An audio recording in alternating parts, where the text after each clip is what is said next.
ਜੇ ਹੁਣ ਰੋਣੇ ਰੋਂਦਾ ਹੀ ਆ ਸਾਡੇ ਬੰਦੇ ਗਾਇਬ ਹੋ ਗਏ ਨੇ, ਮਿਸਿੰਗ % ਆ।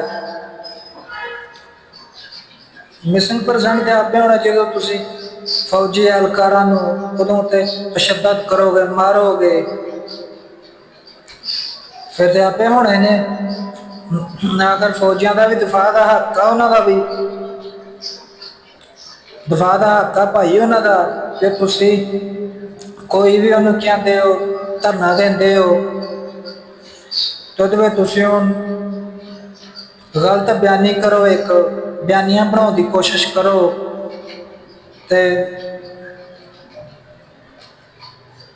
ਉਹਦੇ ਵਿੱਚ ਅਸਲਾ ਇਸਤੇਮਾਲ ਕਰੋ, ਤੇ ਫਿਰ ਤੇ ਉਹ ਮੈਂ ਨਹੀਂ ਹੁਣ ਤੱਕ ਪਾਕਿਸਤਾਨ ਦੀ 70 ਸਾਲ ਦੀ ਹਿਸਟਰੀ ਦੇ ਵਿੱਚ ਵੇਖਿਆ ਤਾਂ ਕਿ ਕੋਈ ਕਿਸੇ ਵੀ ਧਰਨੇ ਦੇ ਵਿੱਚ ਅਸਲਾ ਨਾ ਇਸਤੇਮਾਲ ਹੋਇਆ ਹੋਵੇ।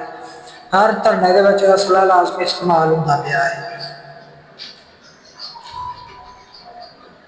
ਤਾਂ ਕੋਈ ਵੀ ਪਾਰਟੀ ਧਰਨਾ ਦਿੰਦੀ, ਉਹਦੇ ਵਿੱਚ ਅਸਲਾ ਕੋਈ ਨਾ ਕੋਈ ਲਾਜ਼ਮੀ ਇਸਤੇਮਾਲ ਹੁੰਦੀ। ਇਮਰਾਨ ਖਾਨ ਨੇ ਜਿਵੇਂ ਧਰਨਾ ਦਿੱਤਾ 120 ਦਿਨ ਦਾ, 30 ਦਿਨ ਦਾ, 3 ਮਹੀਨੇ ਵਿੱਚ ਆ, ਤੇ ਉਹਦੇ ਵਿੱਚ ਵੀ ਬੜਾ ਖੁਸ਼ ਹੋਇਆ ਹੈ, ਬੜਾ ਕੁਝ ਹੋਇਆ ਉਹਦੇ ਵਿੱਚ ਵੀ। ਤੇ ਅੱਗੋਂ ਤੁਸੀਂ ਅਮਨ ਨਾਲ ਕਰੋ ਕੋਈ ਕੰਮ, ਸਕੂਨ ਨਾਲ ਕਰੋ। ਤੁਸੀਂ ਆਪਣੇ ਸੂਬੇ ਦੀਆਂ ਅਦਾਲਤਾਂ ਕੋਲੋਂ ਜਾ ਕੇ ਇਨਸਾਫ ਲਵੋ ਨਾ। ਤੁਸੀਂ ਆਉਂਦੇ ਹੋ ਭੱਜ ਕੇ ਇਸਲਾਮਾਬਾਦ ਪੰਜਾਬ ਵਿੱਚ, ਇੱਥੇ ਆ ਕੇ ਤੁਸੀਂ ਰੋਡ ਬਲਾਕ ਕਰਦੇ ਹੋ, ਫਾਇਦਾ ਨਹੀਂ ਹੈ।